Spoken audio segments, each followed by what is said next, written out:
Newburn had not held a mayoral election since at least 1965. 1965, despite changes in demographics and voting rights laws.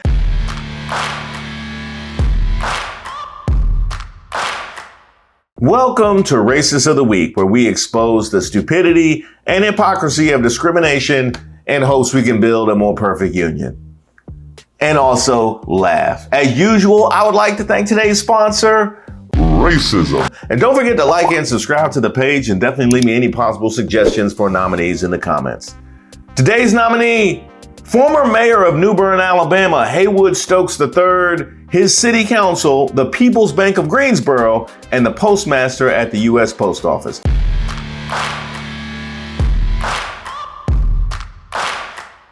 Now, those are all the people named in a lawsuit filed by a black man who won the 2020 mayoral election in the town of Newbern, Alabama, but was prevented from assuming office. He has fortunately just recently reached a proposed settlement with Newburn. Now, you might be asking yourself, how would they just prevent the man from taking office? Like, he got charges? Was the man a felon? Because, we don't allow felons to do a whole lot of things in this country.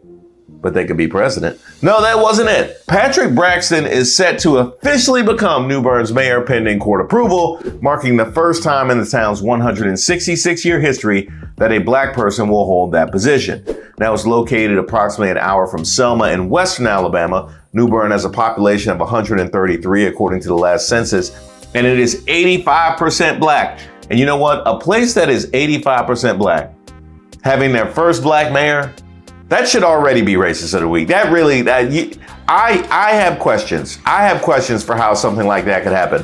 But you might be asking, well, why would it be Racist of the Week? Because this sounds like a celebratory moment. Well, it ain't. Here's where it gets crazy. Following his swearing in, Braxton alleged in a lawsuit that the previous white mayor, Haywood Stokes III, and yes, I had to check to make sure that man was white. Haywood Stokes III, that's the kind of white man that would get an invitation to the cookout just on general principle. Like, they wouldn't even look at the headshot. They were, Haywood Stokes III? Oh yeah, go ahead and send that registered mail. Braxton claims that Haywood Stokes III, white man, and the majority white city council denied him full access to the mayoral office. Braxton, along with 4 residents he tried to appoint to a new city council, along with support from the NAACP's Legal Defense Fund, filed a legal challenge to uphold the election results. Now, this is MAGA gone wild. Now you gotta file lawsuits to uphold election results. This is what they do. So it's not about who gets the most votes or who actually won the election. I guess it's just about who holds the keys. We'll hold that thought. Braxton claims that he was literally locked out of the town hall, town mail, and financial accounts used to govern the city's budget. They are treating City Hall like a landlord situation. You just gonna lock the man out like, hey, we didn't get them votes, but we got that locksmith over, so it's all good. Yeah, it's all good. I'm just gonna stay right here because I got squatters' rights now. Yeah, I got squatters' rights, so technically that makes me the mayor. They can't make me leave. And you locked him out of the accounts, which you just took all the laptops. You just raided the place like a smash and grab on Rodeo. I'm baffled. I'm baffled that these are the lengths that people will go to preserve power these days. By the way, that is exactly what Trump should have done. He definitely should have changed the White House locks. I shouldn't have said that out loud. I'll probably give him some ideas. The lawsuit also alleged that to prevent Braxton from appointing a majority black town council, the defendants held a secret meeting and orchestrated a special election where only incumbents were eligible, effectively preventing any new appointments. So if you're scoring at home, they held a double secret meeting amongst themselves and held an election amongst themselves where only they were eligible, despite the fact that you literally have residents that had an actual election. Like, just taking all the agency away from the people. Who they think they are, the Supreme Court? Now, the settlement affirms Braxton as the rightful mayor of Newburn, with all corresponding powers and duties under Alabama state law, as it should. By law, Braxton was the sole qualified candidate In 2020, then a volunteer firefighter, Braxton was the only one to actually submit paperwork to run for mayor. Stokes had never filed the paperwork in the past and was always allowed to just assume the position. This is also the same scenario for the council. Let me read that last part again.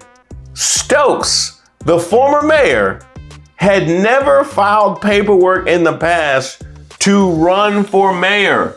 He was always allowed to just assume the position of mayor. And that is exactly the same scenario for the council. Now, I know exactly how much you love to tell people to assume the position, but I've never seen it play out like this. That is wild. So what we have here is a cabal of white men that have assumed power over this majority black town, preventing them from having any sort of say-so in their well-being. I mean, even driving Miss Daisy wasn't this offensive. Notably, the settlement actually doesn't require the defendants to admit any wrongdoing, and that is unacceptable. That is unacceptable. If we gonna force Rachel Dolezal to come out here and admit that she perpetrated a fraud and that she has a feet OnlyFans account, how do you get to take all of the voting and electoral power away from almost 200 black people and not have to admit to it in public? Make that make sense. If I have to acknowledge where I was when I slide in the house at 2:15 and I accidentally step on the dog's food bowl and wake up my wife, then you should have to publicly acknowledge taking the electoral power away from 200 black people. Like, that's just, I mean, really, like, come on, what are we doing here? By the way, Leah Wong, an attorney with the Legal Defense Fund representing Braxton, characterized the settlement as a positive step, enabling the town to move forward. She noted that despite the challenges, most black residents continue to recognize Braxton as their mayor throughout the ordeal. Now this makes perfect sense why they wanted to settle, because wasn't nobody respecting him as mayor. That's what it is. There wasn't nobody respecting him as mayor. They just put a little badge and a little sticker on his forehead and told him he was Superman, like you do that weird kid in the 4th grade. I didn't know you could even have multiple people walking around as mayors. If I was Braxton, I would just follow him around and tell people to do the opposite and just troll him until he walks off the job. Now, under the terms of the settlement, Braxton must submit names of residents to the Alabama governor for potential appointment to the town council within 14 days of the settlement's effective date. If the governor doesn't appoint council members, Braxton will oversee a special election by December 31st, 2024, alongside the regularly scheduled elections in 2025. Additionally, the town agrees to cover the plaintiff's attorney fees using town funds and will undergo an independent audit of its finances, agreed upon jointly by Braxton and Stokes. Now, here's where they got me messed up.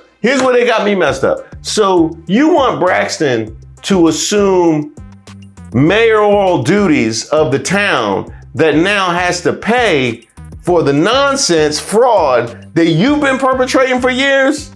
Word?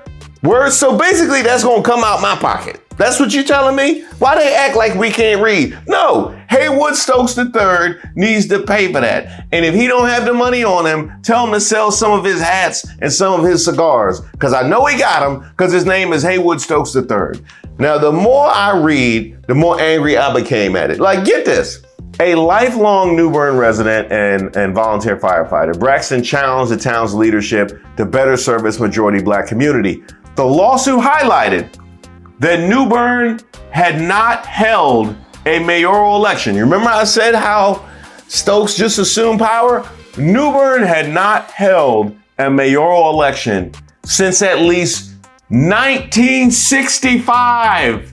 1965. Despite changes in demographics and voting rights laws, they haven't had an election since the Voting Rights Act. Yes, as soon as the Voting Rights Act came out, they were like, oh, not my darkies, mine not voting. I tell you that. We gonna find a way around that civil rights. I tell you that. That's exactly what we gonna do. That is wild.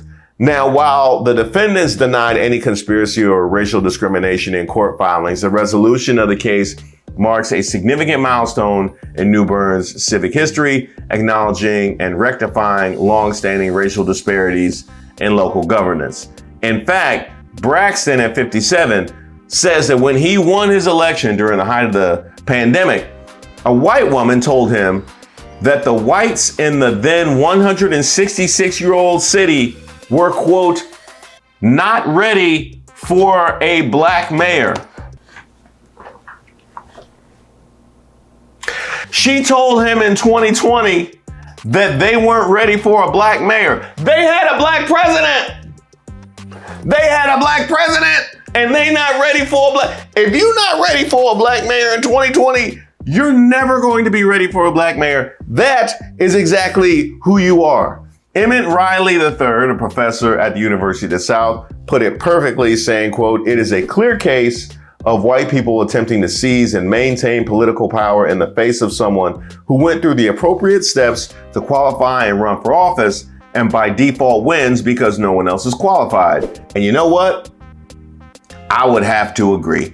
I can't even pick what was the most wild part of this story. The fact that they tried to win an election by having the locks changed, the fact that they hadn't had an election since 1965, since the voting rights, these people hadn't even exercised their new civil rights. Are there other civil rights that they haven't exercised yet? This is like a voting episode of Juneteenth. Do we need to now acknowledge Newbern and the moment that they finally realize that they have the ability to vote? And what other civil rights have they not been exercising? I need to know exactly how free Newburn is. That is how wild this story is. But I do want to congratulations to you, Haywood Stokes III, and your invitation to the cookout is long gone. His city council and the People's Bank of Greensboro and the postmaster at the U.S. Post Office, you are our racist of the week. As always, if you have somebody you would like to nominate, go ahead and leave it in the comments, or you can email me at reese.waters@gmail.com. A bunch of you guys suggested this story, and I very much appreciate that. Be sure to subscribe to the page to make sure you get notified when the next video drops.